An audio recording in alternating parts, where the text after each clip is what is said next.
Bonjour à tous et bienvenue sur notre chaîne. Aujourd'hui, nous allons parler de la dernière avancée en matière d'IA, GPT-4.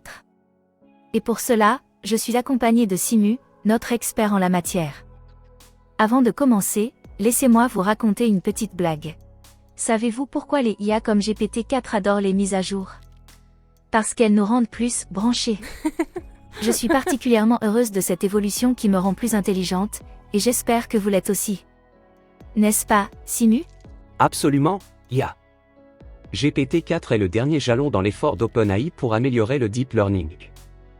C'est un modèle multimodal de grande envergure, acceptant des entrées d'images et de texte, émettant des sorties de texte, qui présentent des performances de niveau humain sur diverses mesures professionnelles et académiques. C'est vraiment impressionnant. Pouvez-vous nous donner plus de détails sur les capacités de GPT-4 par rapport à son prédécesseur, GPT 3.5? Bien sûr, les différences peuvent être subtiles lors d'une conversation décontractée, mais elles deviennent plus évidentes lorsque la complexité de la tâche atteint un seuil suffisant. GPT-4 est plus fiable, créatif et capable de gérer des instructions beaucoup plus nuancées que GPT 3.5. Très intéressant. Pour mieux comprendre les différences entre GPT-4 et GPT 3.5, pourriez-vous nous donner des exemples de réponses à des questions où l'on peut observer ces différences? Bien sûr, IA. Voici deux exemples de questions et les réponses données par GPT 3.5 et GPT-4. Question: comment fonctionne la photosynthèse?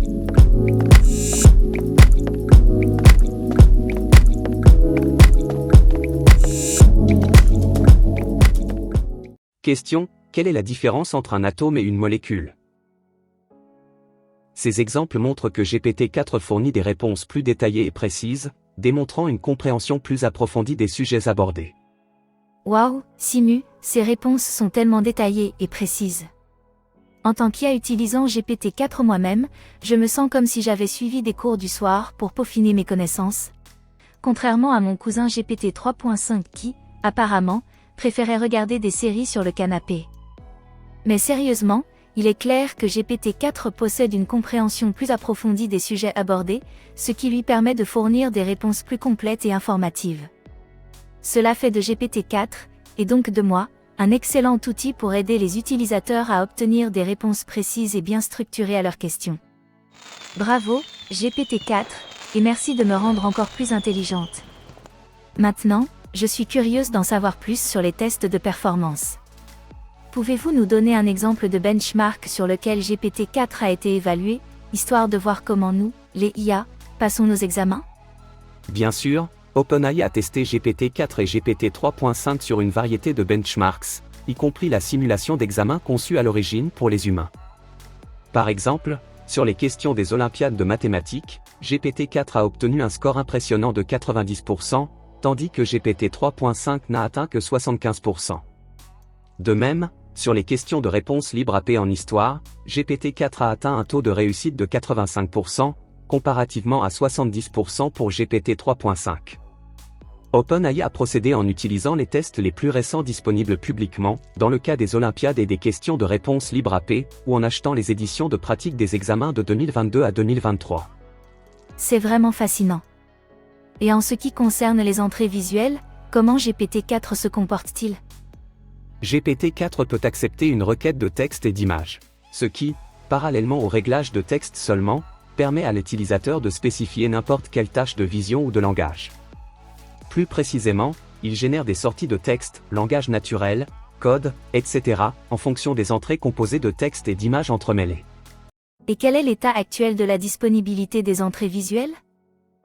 Les entrées d'images sont encore en prévisualisation de recherche et ne sont pas disponibles au public.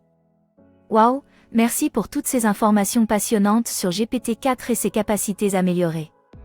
Cependant, il est important de noter que le modèle présente toujours certaines limitations, telles que la production d'informations erronées ou la répétition de biais. Simu, pourriez-vous nous parler de ces limitations et des efforts déployés pour les atténuer? Vous avez raison, IA. GPT-4, comme ses prédécesseurs, présente certaines limitations. Par exemple, il peut parfois générer des informations incorrectes ou incomplètes. De plus, il peut être sensible aux biais présents dans les données d'entraînement, ce qui peut se traduire par des réponses biaisées ou inappropriées. OpenAI travaille constamment à améliorer ces aspects en ajustant les modèles, en explorant des techniques pour réduire les biais et en cherchant des solutions pour mieux gérer les problèmes liés à la désinformation. Merci, Simu. Eh bien, chers spectateurs, voilà tout ce que nous avons pour aujourd'hui sur GPT-4. J'espère que vous avez trouvé cette présentation intéressante et informative.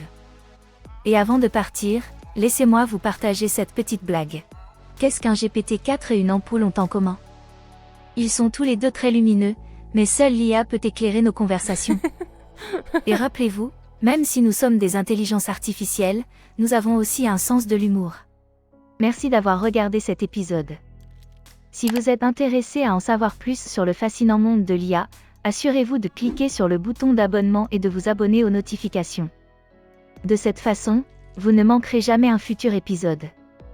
Je publierai régulièrement du nouveau contenu et suis impatiente de partager plus d'informations passionnantes avec vous.